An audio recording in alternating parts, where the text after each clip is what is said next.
Hello everyone, आज चाहिँ matrix raise number 1 Cramer सुल गर्न जाँदैछौँ। क्यालकुलेटरको थ्रुबाट क्रामर सुल एकदमै सजिलो र छिटो हुन्छ। त्यही हो, क्रामर सुलमा डिटर्मिनेन्टहरू सबै क्यालकुलेटरबाटै गर्न मिल्छ।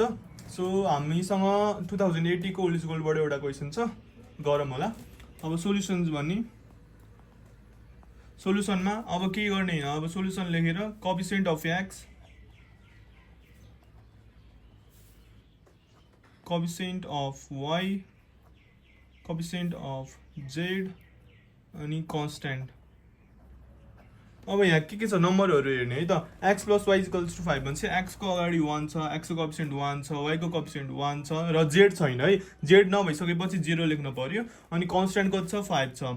यतापट्टि पनि वाइ प्लस जेड भनेपछि एक्सको कोएफिसिएन्ट 0 छ, वाइको कोएफिसिएन्ट 1 छ, जेडको कोएफिसिएन्ट 1 अनि 8 छ। यसमा नि x plus z equal to 7 मा पनि एक्सको कोएफिसिएन्ट 1 छ, वाइको कोएफिसिएन्ट 0 छ र अनि जेडको कोएफिसिएन्ट 1 छ, कन्स्ट्यान्ट 7 छ। अब हामीलाई के थाहा छ, सुरुमा डिटर्मिनेन्ट लिने बेला चाहिँ सुरुको तीनटा म्याट्रिक्सलाई तीनटा कलम चाहिँ लिख्ने होइन डिटर्मिनेन्ट लेख्नको लागि। त्यही भएर डिटर्मिनेन्ट डी इजिकल्स टु 1 0 1 1 1 0 0 1 1। अब हजुरहरूले त बिर्सिसक्नुभयो होला 3x3 म्याट्रिक्सको चाहिँ अब कसरी डिटर्मिनेन्ट निकाल्ने भनेर होइन।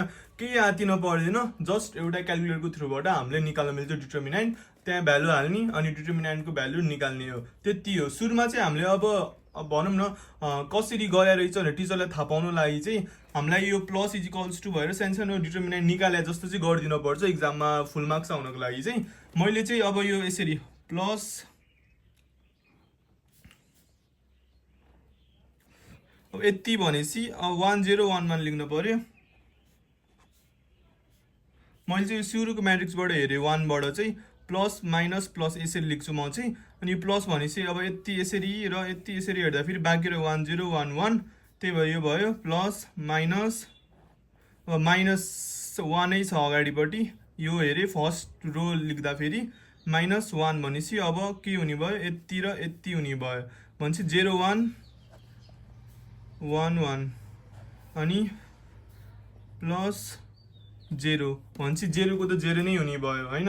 त्यही नि लेखिदिउँ न 0 1 1 0 यति हुने भयो अनि यति गर्ने। अब यो कसरी गर्ने के गर्ने टाउको दुखाइरहनु पर्दैन, क्यालकुलेटरबाट गर्न मिल्छ। त्यही भएर सबैको यसरी नै चाहिँ हामीले डिएक्स डिजेडको पनि यसरी नै बनाएर राखौँ।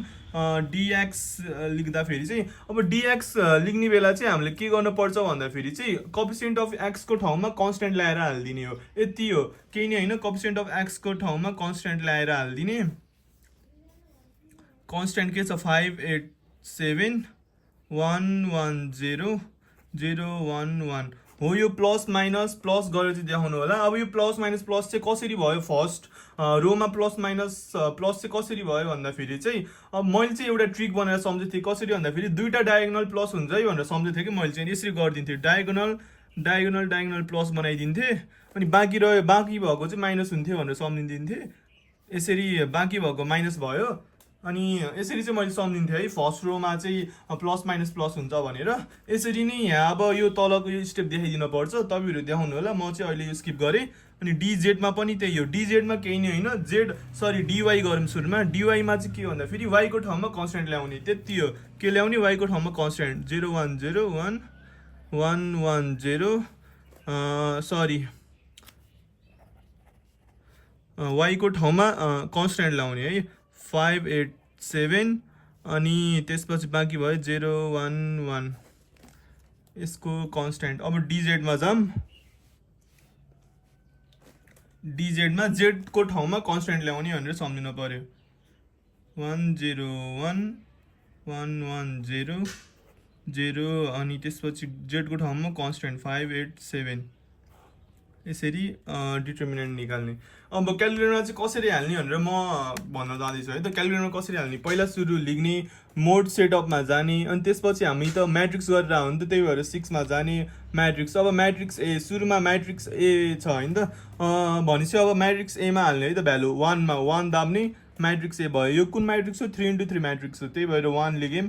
अनि यसमा अब यो भ्यालुहरू हालिदिने, अब सबै कुन भ्यालु हालिदिने, अब 1 त्यसपछि 1 0 डिटर्मिनेन्ट सुरुमा म्याट्रिक्स ए चाहिँ डिटर्मिनेन्ट मान्यौँ है त म्याट्रिक्स एमा चाहिँ डिटर्मिनेन्ट डीको भ्यालु हाल्छौँ हामी चाहिँ 1 1 0 हाल्यौँ अनि त्यसपछि अब बाँकीको 0 1 अनि 1 अनि लास्ट रोको चाहिँ 1 0 1 भन्ने हुने अनि यति हालिसकेपछि चाहिँ एसी गऱ्यो भने चाहिँ सेभ हुन्छ हाम्रो एसी गर्दा फेरि सेभ हुन्छ अब यसको डिटर्मिनेन्ट कसरी हेर्ने सिफ्ट दाब्ने सिफ्ट दाबिसकेपछि यहाँ फोको माथि म्याट्रिक्स छ त्यही भएर फोमा जाने अनि म्याट ए हो नि त अब डिइटी भनेको डिटर्मिनेन्ट हो है 7 नम्बरमा चाहिँ डिइटी छ त्यो भनेको हाम्रो डिटर्मिनेन्ट हो 7मा जाने अब डिटर्मिनेन्ट कुन म्याट्रिक्सको डिटर्मिनेन्ट हामीले कुनमा भ्यालु हाले हो म्याट्रिक्स एमा भ्यालु हाले हो त्यही भएर सिफ्ट 4मै जाने अनि 3मा म्याट ए छ होइन म्याट्रिक्स एमा चाहिँ हामीले भ्यालु हालेका हौँ त्यसरी नै म्याट ए को आउँछ हाम्रो 2 डिटर्मिनेन्ट कति आयो डी भनेको हाम्रो 2 आयो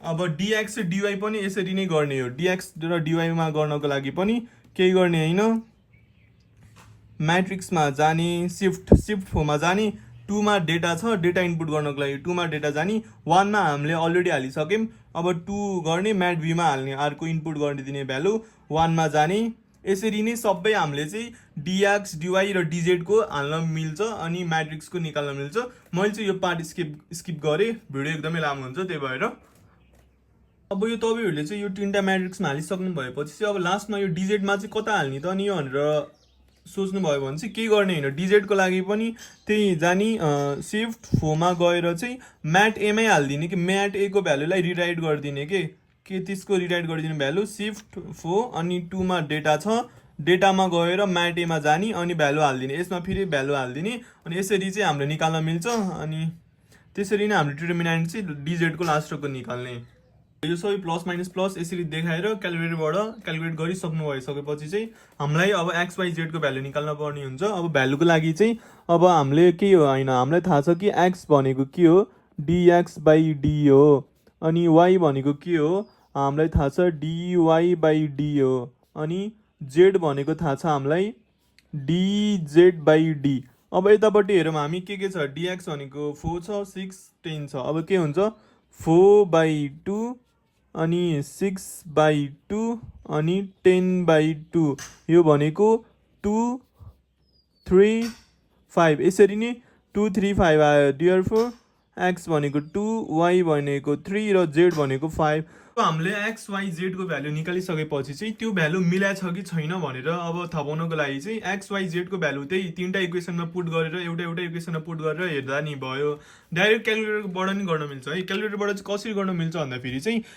5 मोडमा जाने मोडमा 5 अनि त्यसपछि 2मा जाँदा फेरि एबिसी जेडको भ्यालु हाल भन्छ अब यही कोएफिसिएन्ट हामीले लेखेका छौँ नि 1 0 1 5 यसरी लगातार त्यही यहाँ हाल्दा इनपुट गर्दा फेरि चाहिँ आउँछ है त कसरी भन्दा फेरि 1 हाल्दिने के छ त्यहाँ 1 1 0 5 0 1 1 8 1 0 1 7 यति भइसकेपछि चाहिँ हामीले इनपुट गरिसकेपछि चाहिँ इज इक्वल्स टु दाबेम भन्यो एक्सको भ्यालु 2 एक्सको भ्यालु 2 आइहाल्यो अनि वाईको भ्यालु 3 आइहाल्यो जेडको भ्यालु 5 आइहाल्यो यो चाहिँ हामीले सुरुमै थाहा पाउन मिल्छ कि अब सुरुमै थाहा पाइसकेपछि चाहिँ हल्का कन्फिडेन्ट पनि बिल्ड हुन्छ होइन यति आयो है ल मिल्यो है भनेर थाहा हुन्छ त्यही भएर चाहिँ यसरी नै गर्दा भयो सो सबैजनालाई बेस्ट अफ लक एसएलसी आउँदैछ राम्रोसँग गर्नु होला राम्रोसँग दिनु होला धन्यवाद